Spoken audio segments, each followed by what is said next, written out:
You ultimately cannot be harmed by anything on a mechanical or a negative level. The proof of this is plain. Most people feel they lack the intelligence to find the right way for them, but this is merely a misunderstanding. Intelligence has nothing to do with college degrees or reading books. True intelligence is a willingness to exchange a fallacy for a fact. We dislike admitting our lack of knowledge because we fear it would endanger our psychological security. But we fail to see that our reluctance to change does the very opposite. Instead of providing security, it keeps us insecure. Do not fear uncertainty. Do not fear uncertainty. There is never anything to fear in uncertainty. It is quite possible to have 1,000 uncertainties and not have a single fear. There are so many bewildered people who say they don't know what to believe. Not knowing what to believe is the key to freedom. Most belief systems are a combination of superstition, gullibility and mental laziness. Actually, you don't have to believe in anything but yourself, because you are one with all-knowing intelligence. If you will give up your old beliefs, you will be open to new ideas that will greatly enhance your life. We simply need to find, to see and to know. A ship that is tied to a dock cannot explore the land. And a person tied to a belief cannot see anything beyond the belief. As the saying goes, if you see, you will do, because there is no difference between the two.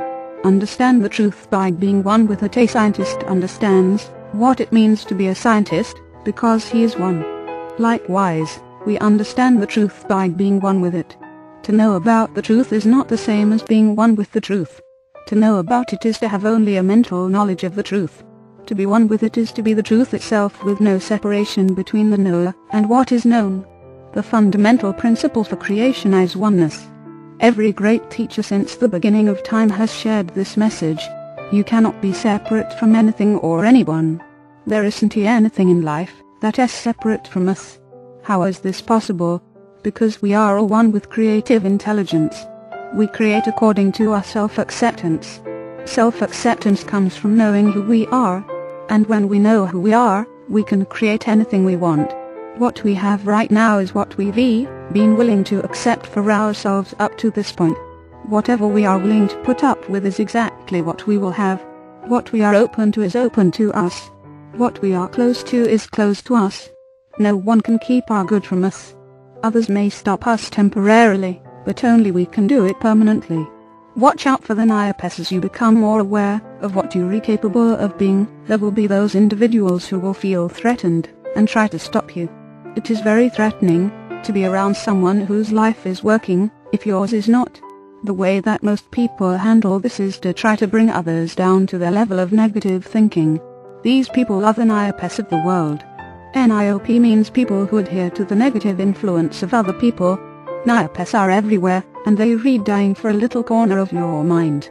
They love to plant their negative seeds in your mind, and watch them grow, until eventually you become a Nayap too. Their self-destructive behavior spreads like a contagious disease. Nayapes are not born, they are made. And more are being made every day. It seems that every Nayap on the face of this earth feels a moral obligation to bear witness to negativity. And they'll work day and night to find some unsuspecting, unaware and unconscious person to infect.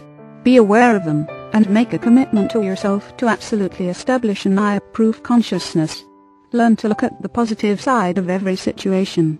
No matter what is going on in your life, there are positive things that you can focus on. Some people jump from bed in the morning and say, "Good morning, God," and some people say, "Good God, it is morning." You always have a choice. What are you telling yourself? Do you say, "It is a great day and I feel great"? Or are you one of those people who say, "It is a great day considering"? Again, it all has to do with attitudes and beliefs. Our beliefs keep us from achieving what we would really like to achieve. People say, "I've tried." Heaven knows I've tried. But why is it that everything that I do fails? Then they say, "I am going to try one more time, and that isn't work either." Why isn't it work? It isn't work because they haven't set up the proper condition of belief that will allow them to go where they want to go. They haven't looked to and believed in where they were going.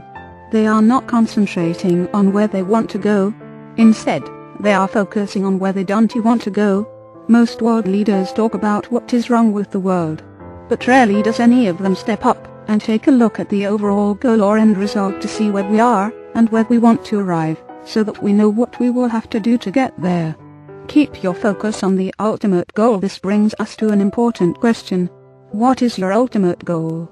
In other words, what do you really want? Now, please pause here for a minute. If you cannot answer this question, there is no way for you to begin your journey. The solution is to determine exactly what you want, and go for it. Can you articulate what you want your life to look like? What is important to you? If you can answer this honestly, you are off to a good start. And as you do this, please treat yourself with kindness and respect. Don't put yourself down if you haven't been living the life that you really want. What you have done in the past has nothing to do with what you would like to do in the present. Respect the life that you've been living, even though you might want to change it. It's all part of loving yourself. Only you know what you really want. Suppose you want to know what Hawaii is like, so you ask several people who have been there. One person tells you about the beaches, another about the mountains, a third tells you about the people that live there. While this is helpful, you want to know more, so you take a trip to Hawaii and you see Hawaii for yourself. What you see when you get there is not the same as what you have heard. This illustrates your own inner thinking process. Others can advise you, but only you know what to do. You must learn to see for yourself, and what you see for yourself becomes yours. The way to do something is to simply start doing it. Remember what we discussed earlier. You don't need details about how to do it, just start. Let your creative subconscious take care of the details. Someone once asked me what I thought was one of the most destructive behavior patterns a person could have. There are many serious and self-destructive forms of behavior, but I would have to say that blind obedience tops the list. To me, the most dangerous thing in the world is teaching people to do things without thinking for themselves. This mentality caused the death of millions of Jews in Nazi Germany. What the world needs more than anything else are people who question and think for themselves.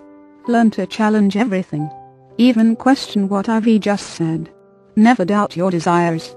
The only way that you are ever going to know if something is right for you is to experience it. If it is not the right thing, you will find out in time, and then you can make corrections. Life is a process of making corrections. However, most people fear making a mistake, and are unwilling to correct, so they never get where they want to go. It is my opinion that at the moment of your death you will not be as sorry for the things that you have done incorrectly, as you will for the things that you wanted to do but never did. No one cares but you. When you decide your destiny, oftentimes the tape in your head will play. And that tape will say, what will they think? What will they say? Well, guess what? It isn't a matter. Ultimately you have to pay the price for whatever you do, or don't do in your life. Since you suffer the consequences or reap the rewards, decently it makes sense that you are the one who should decide your destiny. And the interesting thing is that the other people are not as interested in our lives as we would like to believe. While you are worried about what they are thinking, they're wondering what you're rethinking about them. So it is a neurotic trip that we can bypass. Life is a drama. When you do not understand why people act as they do, try to see life as a drama in which the actors and actresses are following a written script with monotonous precision, never questioning their parts. If heartache is written into the scene, heartache will always be there, as long as the players follow the script. But life is not a fixed drama. It only appears so because we don't question the roles that we are playing. The way to change the role is to change the script, and you can rewrite the script if you don't like the part. Before we end this chapter, we want to remind ourselves that nothing or no one can stop us from creating the life that we desire. The only one who can ultimately stop us is ourselves and our own limited beliefs.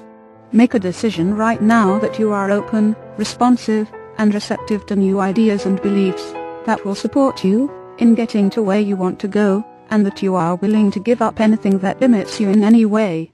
Chapter 11, Give Up Hope and Take Action. It became obvious to me that for me to experience my own potential, the first task I had to do was master my ability to produce results. When you begin to produce results and take action, you begin to experience your own power as a person. What I have found out is that everyone is interested in producing results.